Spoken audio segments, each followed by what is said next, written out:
The first thing I heard was the slap of paper hitting someone's boot. I had just stepped onto Novaland's construction site in Portland, Oregon, wearing a white hard hat with their logo across the front, when Orion Engineering's technical director turned, saw me, and nearly dropped an entire rolled set of blueprints. His fingers froze around the tube. His mouth opened, then closed again like he had forgotten how to breathe. "Maren. Hollis," he said. Voice thin. I kept walking, my badge swinging against my chest. Lead design consultant, Novaland. 3 weeks ago, I was the woman he called support staff. Today, he was staring at me like I had walked out of a different world. A couple of Orion juniors nudged each other. One whispered, "Is she with them now?" Another whispered back. She was the one who corrected Leon's numbers.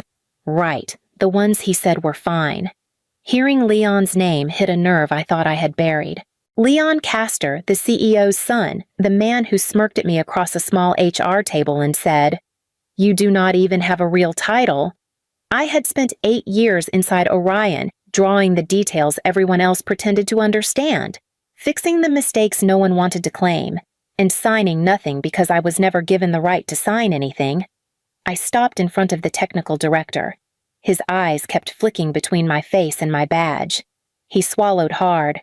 "Novaland put you in charge of the design review." I kept my voice steady. "They wanted someone who understands the original calculations."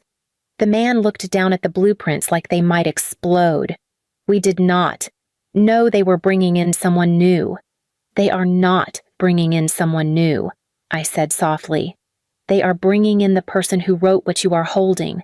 Behind him, the Orion team fell into a strange, nervous silence. It was the kind of quiet that happens right before someone realizes their version of the truth is about to collapse.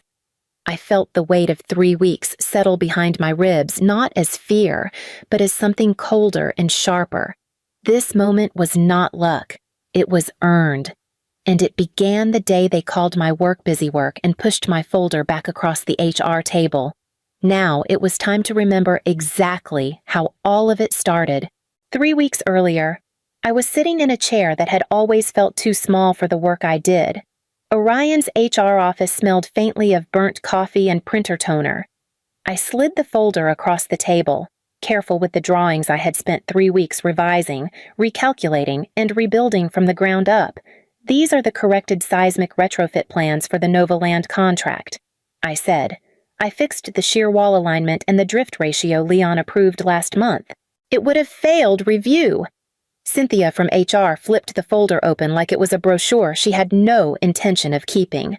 She skimmed the first page, barely glanced at the second, then pushed the entire thing back toward me with 2 fingers. "Your drawings are minor work."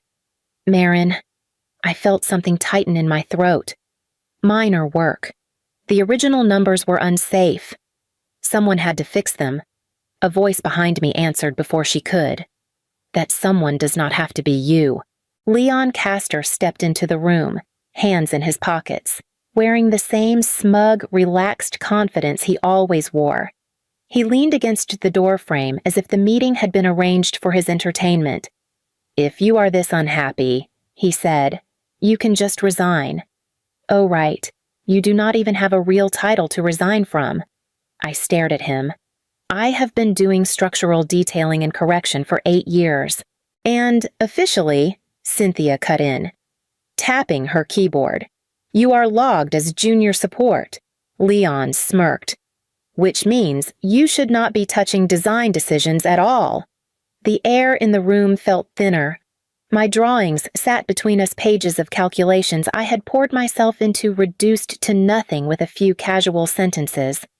I stood slowly, taking the folder back. "If you do not want my work, say that plainly." "Oh, we want your work," Leon replied, pushing off the doorframe. "We just do not want your name on it." I left the room with the folder pressed against my chest, my hands shaking so badly I could feel the paper tremble. When I reached my workstation, the first thing I saw was the open project folder on my screen. The file names looked familiar, but the numbers inside did not. Leon had edited my drawings again, clean. Confident strokes replacing the hours I had spent recalculating load paths and drift tolerances. I clicked through each sheet. He had thinned the shear walls, shortened the reinforcement schedule, and deleted my notes about the lateral force irregularities. Every shortcut he made saved Orion money. Every shortcut put people at risk. I whispered, "You erased everything." Tessa. The analyst who sat 2 desks away glanced over. He was bragging about his efficiency fix earlier. I guess this is it. Before I could respond, Evan from project management poked his head around the corner. "Maren, meeting room 2. Novaland wants to run through the final package before the site review." I followed him down the hall, clutching a printout of Leon's new version, even though every line made my stomach hurt. Inside the conference room, 2 Novaland engineers were already seated. One of them, a man named Julian, tapped the presentation screen. "This is the set Orion sent over." Evan nodded eagerly. "Clean, streamlined, ready for approval." Julian frowned. Streamlined is one word for it. He pulled a second set of drawings from his briefcase. Ones I recognized instantly. My originals. His colleague spread the sheets across the table. "These calculations are entirely different. The load distribution here is correct in this version, not the one you emailed this morning." "Who actually finalized this?" Evan hesitated. "Our senior team made the edits." Julian pointed to the corner of the page. "Then why is the detailed version signed AIM Hollis?" Hearing my name broke the silence in my chest. Evan's eyes flicked toward me, searching for a lie. I did not offer one. Novaland's 2 engineers exchanged a glance, quiet, sharp, unmistakably concerned.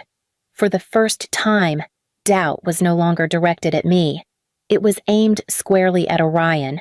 That evening, after most of the office lights had faded, I opened my inbox to a single new message. The sender name made my breath catch. Julian Park, lead structural engineer, Novaland. His email was direct Maren. "I reviewed the detailed set with your initials. I have questions about several design decisions that do not match the version Orion sent. Could we speak privately?" I stared at the screen before typing back. "Yes." "Tonight works." 10 minutes later, my laptop camera flickered on. Julian sat in a quiet office, sleeves rolled up, pen tapping the edge of a notebook. "Thank you for meeting," he said. "I need to know who made the call on the lateral force correction in sheet B12. "I did." I answered. "Leon altered it later." He nodded slowly. "I suspected that. The original is correct. The revised version could fail under a long-period event." A knot eased in my chest. "Someone finally said it out loud." Julian continued. "Your detailing is precise. You understand the building better than the people submitting drawings under Orion's name." I felt heat rise behind my eyes. "I just fix whatever they ignore." "That is not nothing," he said. "It is the only reason the design still holds up." For 40 minutes, we walked through each discrepancy, what I had designed, what Orion had changed, and what needed to be restored before Novaland moved forward. Julian ended the call with a quiet promise. "I trust your version. I want your explanations documented." But 2 days later, his emails stopped. My phone stayed silent. The shared folder he gave me was locked, confused. I asked Tessa, "Has Novaland reached out to anyone here?" She lowered her voice. "Leon had a meeting with them. I heard him say you were not qualified and not permitted to discuss designs. He even mentioned disciplinary action." Her words settled like cold metal in my stomach. Novaland had gone silent because Leon told them to. 2 mornings after Leon's private call with Novaland, an email appeared from HR with the subject line "Notice of Potential NDA Violation." I opened it. Any unauthorized communication with clients regarding technical design is a breach of Orion policy. Further action will be taken if this behavior continues. My hands went cold. They were threatening my job, and Leon had given them the excuse. Tessa leaned over the divider. Maren, what happened? I could barely speak. They think I leaked something, or Leon wants them to think that. Do not respond yet, she whispered. Give it time. But time only made the silence worse. Even Julian stayed quiet. Every hour that passed felt like a wall closing in. Maybe Leon was right. Maybe I should step back. That night, while I was staring at the email again, a message arrived from an unfamiliar address with only 3 words. You need this. Attached was a file internal change, log, final, docs. I opened it. Line after line showed Leon's digital fingerprints. He manually rewrote the safety factors I had calculated. He deleted stress test data from the original model. He altered the timestamps to make it look like I had approved his edits. I pressed a hand to my forehead. He tried to bury it. Minutes later, another email appeared, this one from Nova Land. We request a joint call tomorrow morning with Orion leadership and Maren Hollis present. The next day, I sat in a conference room while Leon dialed in. His voice too smooth, too prepared. I believe Maren misunderstood her role. He began. Julian interrupted. We reviewed the logs. Maren's calculations were correct. The alterations were not.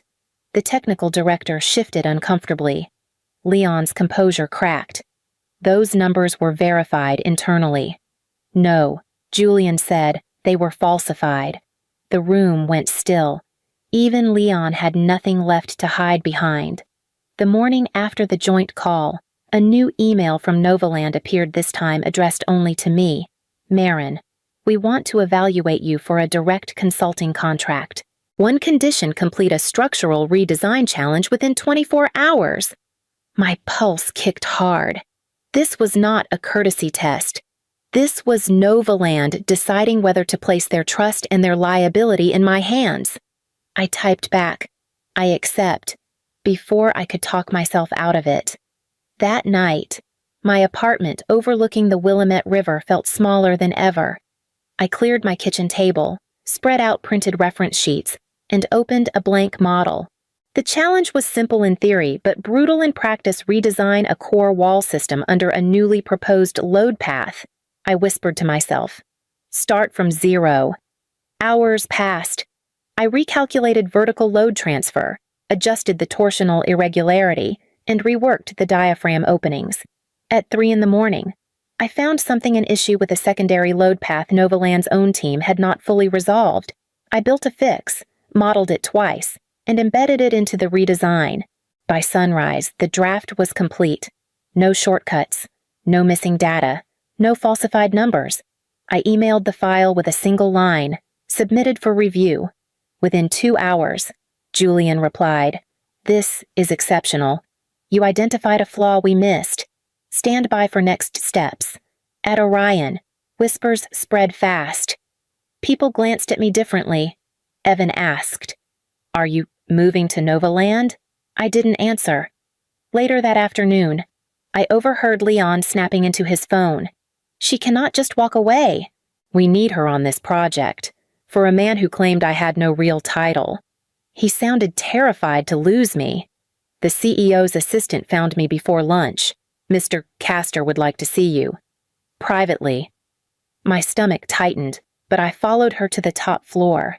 The CEO, Leon's father, stood when I entered, gesturing to the chair across from him. Maren, he said quietly, we need to talk. He folded his hands. Novaland is reconsidering our role. They seem to value your input more than expected. I said nothing. We want to correct that. He continued. I am offering you an official title, design specialist, a raise, full project authority under Leon, and clearance to keep your authorship discreet. You will be protected. I stared at him, protected from what he exhaled. If Novaland receives certain information, particularly about internal edits, this company could lose several $1 million in penalties. You have seen things we would rather not become formal record. So you want my silence. I want your loyalty. He corrected. You have a future here. Maren. A stable one.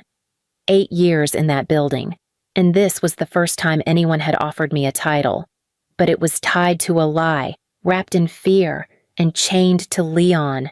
I am not interested, I said. I am submitting my resignation. The CEO froze for a heartbeat. Then his shoulders stiffened. You should reconsider. I already have. I left his office, walked straight to my desk, and submitted the resignation form. Cynthia from HR appeared within minutes. You are leaving. Before I could answer, Leon strode over, forcing a laugh. You are resigning, Maren. Where exactly do you think you are going? My phone buzzed. I glanced at the screen. Novaland's message glowed bright. We are ready to proceed with the contract. Please prepare your onboarding availability. Leon's grin collapsed. He looked at me like the ground had shifted beneath him. 3 weeks later, I stepped out of the Novaland truck with a white hard hat tucked under my arm. The badge clipped to my vest read Lead Design Consultant Official, printed, undeniable. The Orion crew was already on site, unloading equipment. Their technical director turned first, eyes landing on the Novaland logo on my helmet. His grip slipped, and a tube of blueprints hit the ground with a dull thud. One of the junior engineers whispered, Is that Hollis? Another muttered, She is with them now. Seriously, I walked past them without slowing. Every whisper caught on the cold air, thin and sharp, but none of it mattered. I had crossed the line they swore I would never reach. By the time I reached the temporary office trailer, word had already spread. My name traveled faster than the wind between the scaffolding. Inside, Julian greeted me with a firm nod. Welcome aboard, Maren. We have a lot to cover. 2 other Novaland engineers slid chairs closer to the table. A stack of printed drawings sat in the center, red tabs marking every modification Orion submitted over the past month. Julian opened the meeting. We need to compare Orion's revisions with the original design package. Their latest update contradicts several structural requirements. He looked at me. Maren, start with the shear wall adjustments you flagged. I pulled the marked sheets forward. These reductions were made after I left. The reinforcement spacing is outside code tolerance, and the lateral drift numbers do not align with the original model. One engineer frowned. Did Orion justify any of this? I shook my head. Not with anything documented. The door opened suddenly. Orion's technical director stepped in, face tight. We need to explain those changes, he said, preferably before this review goes any further. He was trying to control the room, but for the first time, I was no longer the one expected to stay silent. The conference room felt smaller with both teams inside Novaland on one side of the table, Orion on the other. I set down 2 stacks of drawings, one on the left, one on the right. These are the revisions Orion submitted last month, I said, touching the left stack. And these are the originals I prepared before any edits were made. Julian nodded. Begin when you are ready. Maren. I uncapped a red marker. The click echoed. Sheet C5. I said, sliding the altered version forward. The wall thickness was reduced here. It violates the drift limit under the projected long period event. I marked a bold line through the changed numbers. This is the correct version. I placed my original beside it. One of Novaland's engineers leaned in. Her calculations check out. I moved to the next page. In this section, reinforcement spacing was widened beyond allowable tolerance. A red strike. This is the safe spacing. I tapped my drawing. Again. Novaland confirmed. Each validation shifted the room's balance further away from Orion. Leon finally spoke, voice strained. Those edits were part of a cost optimization strategy, completely standard practice. Julian lifted an eyebrow. Standard practice is not the same as falsifying data. The technical director shifted in his chair, eyes darting. Leon snapped. You approved these changes. No, I did not. The technical director cut in. Hands clenched. Those edits did not come from the engineering team. Silence hit like a dropped beam. Leon's jaw tightened. "We followed internal protocol," Julian interrupted again. "Your internal protocol contradicts the sealed calculations. Novaland cannot accept this." He turned to his team. "Effective immediately. Orion's design authority is revoked." The CEO's voice crackled through the speakerphone. "Leon, return to headquarters. You are suspended from all technical duties pending full investigation." Leon's face drained. He pushed back from the table, eyes fixed on me with a mix of panic and disbelief. I gathered the drawings calmly, red marks still glinting across Orion's shortcuts. By the end of the week, Novaland announced the restructuring. Orion was removed from every primary design decision, stripped down to a minor support role they could barely defend. The message was delivered in a joint meeting, dry and official, but the weight behind it was unmistakable. Julian placed a new document on the table. For Orion to retain any portion of this contract, we require acknowledgement of responsibility for the altered drawings. The CEO stared at the page. "You want me to sign that it is non-negotiable?" Julian replied. "The falsified revisions jeopardized a multi-phase development. Someone must take responsibility." Leon stood near the back wall, silent, eyes lowered. The CEO finally exhaled. "Leon's actions were unauthorized. He is suspended indefinitely. I will sign." The pen scraped across the paper, sealing Orion's admission. I did not celebrate. I simply slid the final approved drawing set across the table. The title block clear and unaltered: lead designer, Maren Hollis. There was no need to say anything. My name was printed where it always should have been. After the meeting, I walked down the long hallway toward the elevator. My phone buzzed. Another email from Novaland Marine. "We would like you to lead our new design integrity unit. Several upcoming developments will require your oversight. Let us know your availability to begin." For a moment, I stood still, letting the words settle. 8 years of being told to stay quiet, to accept support staff, to let others take credit for the work that kept buildings standing. This was the first time anyone handed me authority without asking me to shrink myself. I stepped outside, the Portland skyline stretching ahead in clean lines and steel. The work I had done, every calculation, every correction, every sleepless night had not been busy work. It had been the foundation of something solid, something that could finally hold my own weight. Not every blueprint is drawn on paper. Some rebuild the life you were told you did not deserve. The cappuccino sat warm between my palms for a moment before I placed it in front of Knox Atwood. He did not thank me. He only leaned back in his chair, flashed that practiced grin, and said, "You finally learned. I kept my voice even. Then let's head to the conference room. They're waiting." Knox rose with the lazy confidence of a man who believed the world existed to cushion his steps. He took a satisfied sip of the cappuccino and pushed open the conference room door. Still smiling, the smile stopped first, then the rest of him did. His father, Roland Atwood, was seated at the head of the table. Beside him sat the head of human resources, the company's legal counsel, and a board ethics representative. Their eyes lifted one by one, not at him, but at me standing behind him. Knox's fingers tightened around the cup. He looked from face to face, confused, offended, suddenly unsure, and before he could speak 24 hours earlier. When I walked into his office the day before, the air was thick with the sharp edge of his impatience. "My name is Maren Calder, Senior Operations Coordinator at Atwood and Fisher Energy Solutions." And for years I had learned to read Knox's moods the way others read weather alerts. He hurled a stack of performance reports toward me without warning. Papers sailed, slapped, scattered across the floor. "Do it again," he snapped. "If you are going to work under me, get it right." I stooped to gather the pages. His shoes stepped closer. A hand clamped around my upper arm, fingers digging in hard enough to make me wince. He leaned in, voice low. "You stay quiet and do your job. That is the only reason you are still here."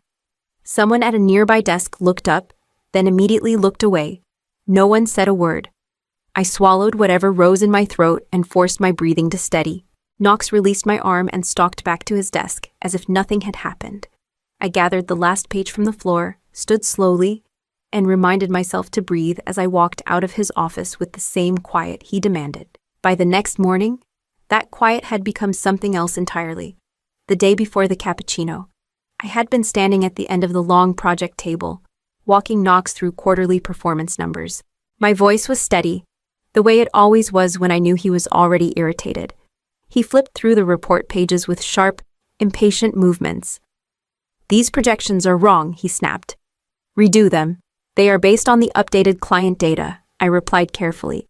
"Your forecast assumed their expansion would finish before winter, but they delayed construction. The numbers reflect that." Knox pushed back his chair so abruptly it scraped across the floor. "So you are telling me I am wrong?" His tone climbed, hot and loud enough for the team outside the glass walls to hear. "I am telling you what the data shows," I said, keeping my voice even. He grabbed the thick stack of performance reports and hurled it at me. The papers smacked against my chest and scattered across the carpet. Conversation in the adjacent workspace died instantly. I knelt to gather the pages. My fingers were still trembling when his shadow fell over me. He leaned down, his voice a hiss meant for me alone. "Stay in your lane, Maren." His hand clamped around my arm, fingers digging in hard enough that my breath stuttered. I tried to pull back instinctively, but his grip tightened once more before he released me with a shove that passed for a gesture of dominance. Across the room, one of the junior analysts, Tyler, half rose from his chair. Knox flicked his gaze toward him, and Tyler sat down again without a word. I stacked the papers quietly, smoothing the bent corners even though my vision blurred. Knox stood over me, waiting for a reaction he would not get. "I will redo the report," I said finally. "Good, Kurt," he muttered. "Try not to embarrass yourself next time." I walked out holding the papers against my chest, the place where they had struck still burning. My silence followed me into the hallway. Heavy but familiar. I needed this job. My younger sister's tuition depended on it, and there was no one else to help her. But something in me shifted the moment Knox's fingers left my skin, and it had nothing to do with fear. I drove home through the Portland rain with Knox's voice still lodged in my ears, sharp as the impact of those reports against my chest. Every traffic light felt longer than the last. By the time I stepped into my apartment, the silence felt louder than the office had. I hung my coat on the back of a chair, rolled up my sleeve, and stopped breathing for a moment. 4 darkening fingerprints were blooming along my upper arm, swollen and uneven, the shape unmistakable. I touched them lightly. Heat flared beneath my skin. It was just stress. I whispered to no one.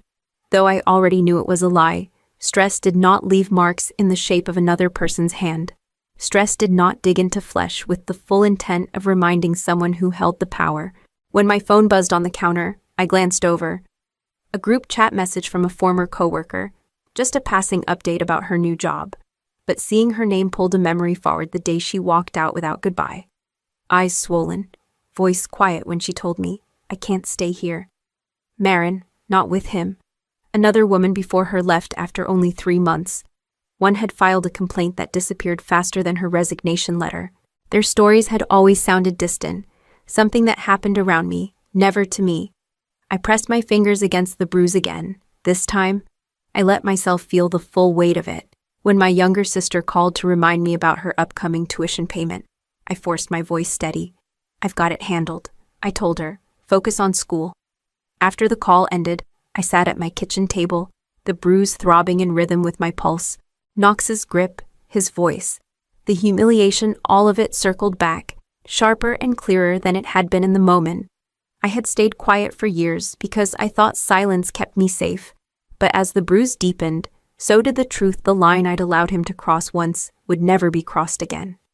I sat at my kitchen table long after the rain stopped, my laptop open and a growing folder of files staring back at me. Every email Knox had sent dripping with condescension. Every late-night message demanding reports rewritten to match numbers he preferred. Screenshots, voicemails, a photo of the bruise, taken with my hand shaking only once. I whispered each file name as I saved it, steadying myself. "You will not disappear." When I dialed Alicia, my throat tightened, She answered on the second ring. Maren, I did not expect to hear from you. I need to ask you something, I said, and I would not be calling unless it was important. She was quiet for a long moment. Then, carefully, this is about Knox, isn't it? He grabbed me yesterday, I said, hard. A sharp breath crackled through the speaker. He cornered me in a conference room once.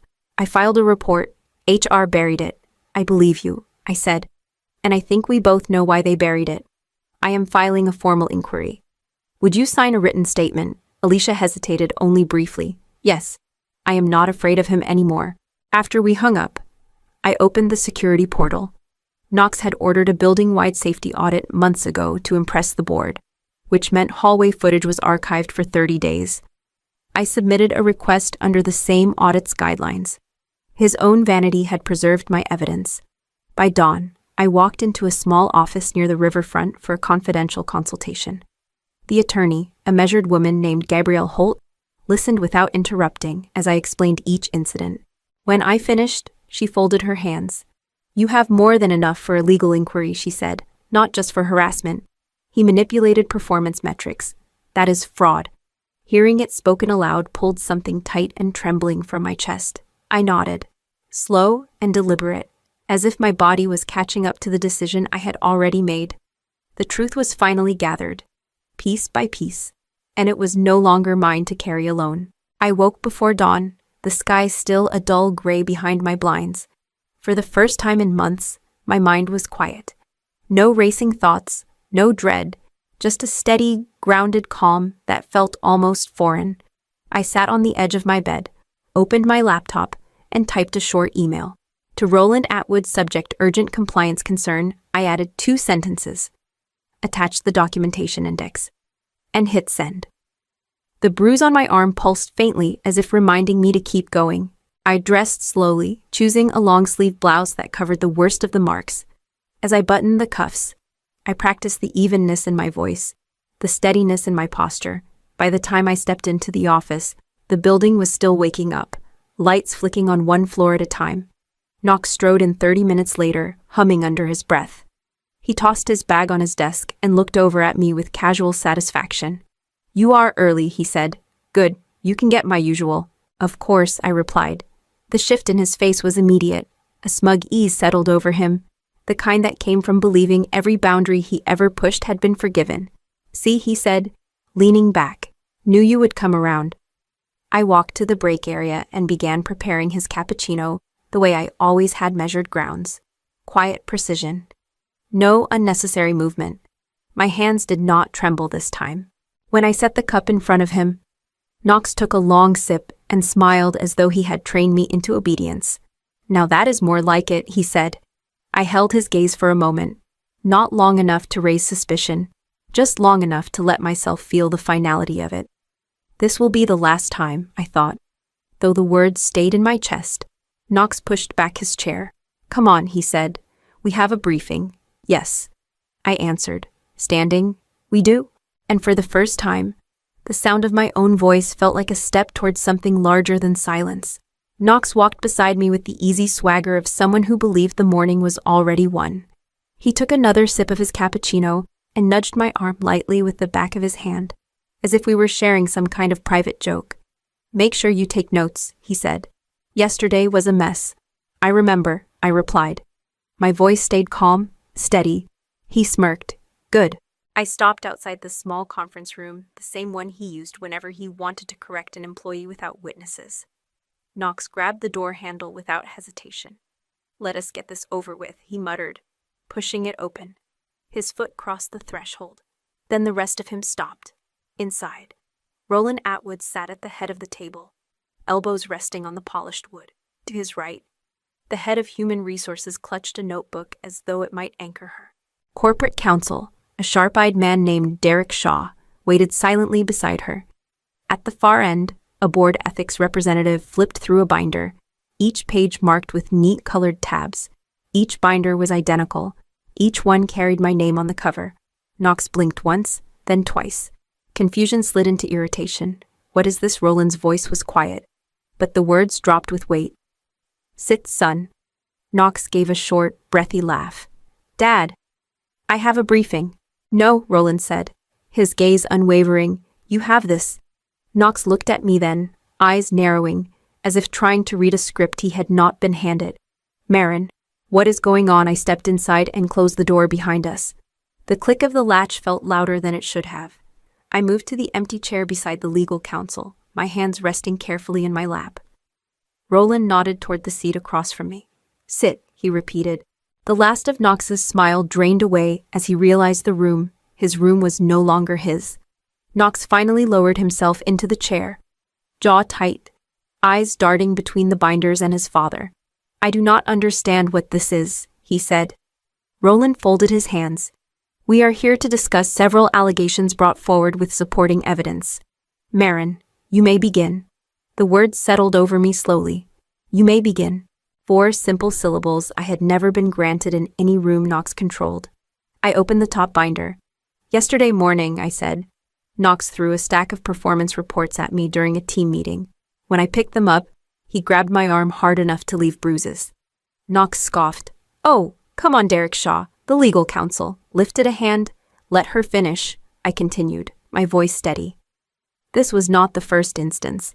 Knox has repeatedly cornered female employees in private rooms, raised his voice when questioned, and used physical intimidation. Several women left the company abruptly. Some reported incidents that never reached the board. The head of human resources shifted in her seat. We did follow protocol, no, Derek said, turning to her. You did not. We have a pattern of misconduct that should have triggered mandatory escalation. Knox slammed his palm on the table. This is ridiculous. They all wanted attention. Maren is blowing everything out of proportion, as usual. I met his glare. There is also the matter of manipulated data. I saved every version you asked me to alter. The audit logs confirm the access matches your credentials. Roland's face tightened. Knox, is that true? Everyone adjusts numbers, he shouted. That is how this place runs. Dad, ask her. She does whatever I tell her. His voice cracked under its own force. The room seemed to shrink around him. Roland leaned back, eyes on his son as if seeing him clearly for the first time. I enabled you, he said quietly. Knox opened his mouth, but no words came. For once, there was no place left for him to hide behind my silence. The meeting ended with no raised voices. No more denials, just a quiet directive from Derek Shaw. Effective immediately. Knox is suspended pending a full investigation. Knox shot to his feet. You cannot suspend me. I am the next executive. Everyone knows that. Roland did not move. Sit down, he said. Your building access will be revoked within the hour. What, Dad? This is not negotiable, Derek interrupted. Given the evidence, you cannot remain on site. Knox looked around the table, searching for an ally. No one stepped forward. Even human resources kept her gaze on the papers in front of her. When security arrived at the door, Knox's voice cracked. You are making a mistake, he said to Roland. I did everything for this company. Roland exhaled slowly. You did everything for yourself. After Knox was escorted out, the board convened an emergency session. I waited in a small office while Derek sorted the binders and Roland reviewed the audit logs. By mid-afternoon, Roland stepped inside. The board has voted, he said. His voice held exhaustion rather than triumph. Knox is permanently removed from all management roles. He will no longer supervise, direct, or evaluate any employee. His candidacy for an executive seat is terminated. The words landed with a quiet finality. Years of his unchecked power cut clean in a single decision. Roland continued. On behalf of the company, I am issuing a formal apology for what you endured. You will be placed on fully paid leave while we restructure internal oversight. I nodded, unsure how to respond. Roland's expression flickered regret, maybe, or something heavier, but he said nothing more before leaving. When the door closed, I let out a breath I had not realized I had been holding. The room felt still, almost unfamiliar. Nothing external had changed, yet the weight Knox had pressed into every corner of the building had finally shifted. For the first time in a long while, the silence felt like my own. 2 weeks of paid leave passed quietly. When I returned to the office, the air felt different, lighter, though nothing in the building had physically changed. Roland met me outside the executive wing, hands clasped, expression guarded. Maren, he began. There is a role I would like you to consider. I waited. He continued carefully, as if weighing each word. The board approved the creation of a new division, Director of Operational Safety and Employee Advocacy. It would report directly to me. You would have authority to review complaints, audit conduct, and ensure nothing like this happens again. I absorbed the title, the responsibility behind it. You want me to stay, I said. Roland nodded. I want someone who understands the cost of silence, someone who will not look away.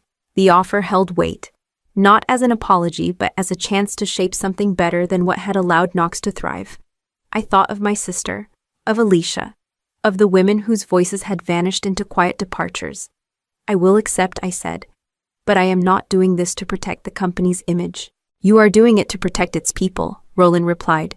That is why the role exists. Later that afternoon, as I moved through the hallways collecting my old belongings, a young analyst stopped me. I heard what you did, she whispered. Thank you. Most of us never thought anyone could stand up to him. Another woman passed by and simply touched my arm, her eyes shining with something like relief. I did not have the right words for them, so I offered a nod and kept walking, the new position folder tucked under my arm. The door behind me, the one Knox had used to corner and command, no longer felt like a place I belonged. Ahead of me, a different door was waiting, one I could open on my own terms. 3 months after the investigation closed, Knox resigned. No announcement, no farewell email, just a quiet note forwarded by Human Resources confirming his departure. Word spread quickly that every company he approached cited the same internal ethics reports. He had run out of doors to hide behind, and Roland could not pull him through another one. One morning, as I reviewed new complaint procedures in my office, Roland knocked lightly on the doorframe. He looked older than he had the day Knox was escorted out, but steadier too. Maren, he said, stepping inside. I wanted to tell you something without the board listening. I set down my pen. Of course. He exhaled slowly, as if the words needed clearing. Your courage saved this company more than anything I ever did. I should have seen what was happening. You made sure no one could ignore it again. I nodded once. It was not forgiveness he was asking for, and not absolution he expected. Just truth. The same thing I had fought for. When he left, I gathered my things and walked through the quiet hallway.